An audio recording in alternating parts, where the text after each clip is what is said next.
스토커는 찾았나요? 한유라 씨가 죽기 직전에 봤던 동영상이 있어요. 스토커가 있었다면서요? 유라 씨 방에 홈카메라가 있었거든. 스토커 잡으려고 설치한 거네. Kali ini Bennett akan membahas drama Korea yang berjudul Flex X Cop episode 10. Tanpa berlama lagi, mari kita review. Sang aktris senior memang mirip dengan penyihir es. Kang Hyun mulai mengajukan beberapa pertanyaan padanya. Tentang masalah menampar, Yura sendirilah yang memintanya untuk berlatih syuting pekan depan. Sang senior justru salut dengan sikap Yura sebagai aktor. Dan tentang sampel DNA, sang senior di kuku Yura. Yura membantu sang senior mengoleskan salep ruam di kulitnya. Begitulah sampel DNA sang senior tertinggal di kuku Yura. Kang Yoon Hee pun baru mengetahui jika Yura memiliki penguntit, bahkan sampai masuk ke rumah Yura. Sang aktris melanjutkan jika kehidupan aktris itu tak mudah. Hidupnya sendiri pun menjadi sepi job karena ada rumor yang mengatakan jika dirinya membuat rusak wajah dari teman aktris lain. Padahal yang sebenarnya terjadi adalah ia justru membantu isu dari temannya yang berpacaran dengan pria beristri. Ternyata hanya penampilan dari si aktris senior saja yang seperti penyihir. Hatinya tidak. Kang Hyun diberi tekanan untuk menutup kasus secepatnya, tapi ketua tim sebelah yang kini sudah jinak membantu Kang Hyun di hadapan atasan. Akhirnya Kang Hyun pun diberi lagi waktu 2 hari untuk menyelesaikan kasus. Sebelum tewas, Han Yura diketahui telah menonton sebuah video. Video macam apakah itu? Tugas tim masih banyak. Kini siapakah identitas dari si penguntit itu? Kang Hyun Isu segera mendatangi manajer Yura. Ia pun memberitahu jika penguntit itu adalah aktor Ha Nam-soo. Nam-soo ingin mengencani Yura, tapi Yura menolaknya. Jadilah Nam-soo menggugah foto-foto yang membuat seolah-olah keduanya berpacaran. Dan karena hal itu, komentar jahat pun berdatangan pada Yura. Bahkan Nam-soo mengirim begitu banyak pesan sampai Yura terpaksa harus mengganti nomor ponselnya. Sang manajer pun berjaga-jaga menyiapkan dokumen yang berisi pesan Han Nam-soo yang mengganggu itu dan memperlihatkannya pada Kang Hyun dan Isu. Tak lama CEO datang dan mengatakan jika sang manajer adalah senior Yura. Ialah yang sedang menjadikan Yura seorang aktris. Kini kecurigaan pun berpindah pada Han Nam-soo lagi, karena ialah yang paling mempunyai motif. Namun setelah melihat CCTV, tak ada jejaknya di rumah Yura. Hanya ada Yura dan manajernya saja yang terekam. Seung-jo mendatangi Isu. Ia datang karena mengkhawatirkan Isu. Keduanya pun berbincang dan membahas masalah ibu Isu. Seung-jo lalu meminta Isu untuk tak terlalu menyalahkan ayah. Tapi Isu merasa jika ayah sudah merenggut 25 tahun darinya untuk berduka dan menghadapi kenyataan. Ayah tak percaya pada Isu karena masih menganggap Isu adalah bocah kekanak-kanakan. Han Nam-soo mulai menunjuk pengacara pembela dan dugaan sementara tim adalah bahwa benar jika Nam-soo menyuruh seseorang untuk menghilangkan nyawa Yura, sedangkan dia membuat alibi bersama dengan seorang wanita. Tiba-tiba simak nih kehebohan mengatakan jika sang manajer adalah penggemar berat dari Han Yura. Dan setelah mendapat tipe video yang terakhir kali Yura lihat, tim pun baru ngeh jika Yura memang memiliki CCTV di kamarnya. Dan itu digunakan untuk menangkap si stalker. Dan itu digunakan untuk menangkap si penguntit. Tapi anehnya yang terekam selalu saja manajer Yura yang ada di sana. Tim pun mulai mencium kecurigaan.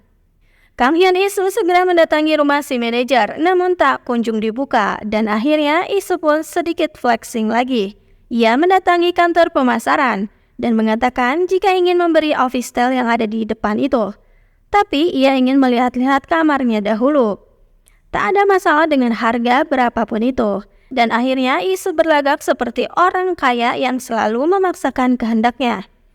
Hingga akhirnya mereka pun mendapatkan kunci master dari kamar si manajer. Dan begitu sangat menggelikan, di dalam rumah si manajer terdapat banyak sekali foto dan pernak-pernik dengan wajah Han Yura. USB dari CCTV pun ditemukan. Bahkan si manajer berhalu sudah menikah dan memajang editan foto pernikahannya dengan Yura. Sungguh pria sakit. Ternyata Isu cuma PHP, ia malah tak jadi membeli office style itu. Membuat karyawan itu kebingungan. Junyoung bertugas mengikuti si manajer. Setelah memastikan si manajer pergi, Junyoung pun mendatangi dukun yang didatangi si manajer tadi. Bertanya-tanya tentang tujuan dari kedatangan si manajer itu pada dukun. Kini semua bukti CCTV sudah jelas, tapi itu hanya membuktikan si manajer adalah seorang penguntit, bukanlah seorang tersangka penghilangan nyawa. Otak Isu memang cemerlang, ia punya sebuah ide. Syuting dilanjutkan. Ia memutuskan syuting akan tetap dilanjutkan dan akan mengganti peran Yura. Tapi Isu meminta bantuan pada semua anggota film di sana. Esok harinya, Isu membuat upacara untuk Yura di lokasi syuting. Si reporter usil pun ikut dilibatkan. Semua orang hadir di sana. Dan Isu meminta mereka dengan tulus memanggil jiwa Yura dalam benak masing-masing. Dukun memulai upacaranya, sedangkan si manajer mulai merasa terusik dengan hal itu.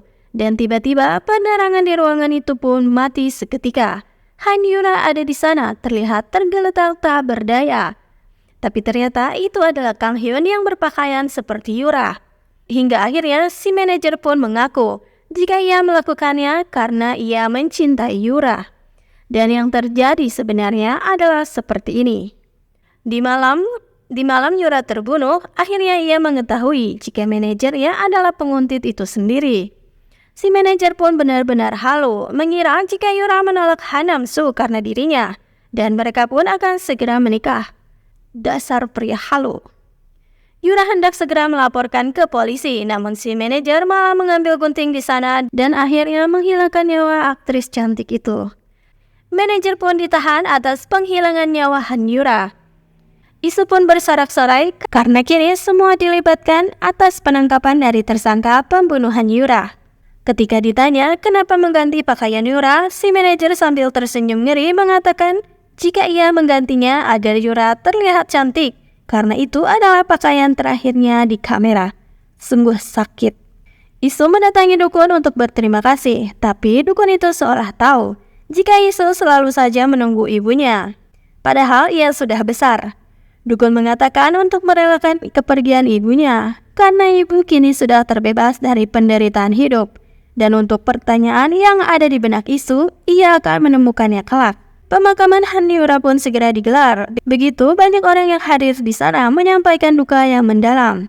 Tapi tiba-tiba Han Nam-soo muncul dan meminta Kang Hyun untuk mengubur fakta jika ia sudah menguntit Han Yura.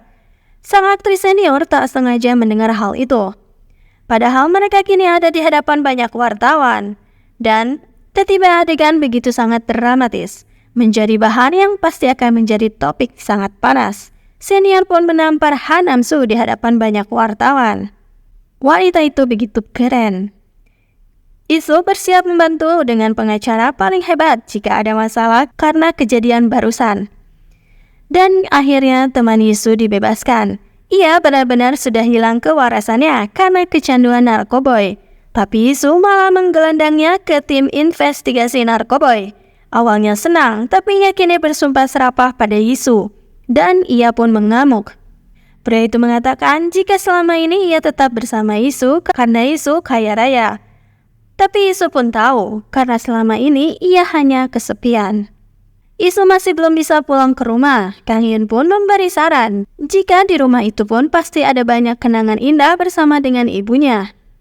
Dan jika Isu tetap di luar, maka makin akan sulit untuk Isu pulih kembali. Dan akhirnya Isu pun bersedia pulang ke rumah. Kini Isu bisa mengingat kenangan indah bersama ibunya di segala sudut rumah itu. Isu akhirnya bisa tidur dengan nyenyak. Kang Hyun ditelepon seseorang dan mengatakan ia akan membeberkan segalanya. Keduanya lalu janji bertemu, namun ternyata sampai pagi tiba, pria itu tak kunjung datang. Dan ternyata pria itu sudah tewas. Dan episode 10 pun berakhir dengan kasus baru itu.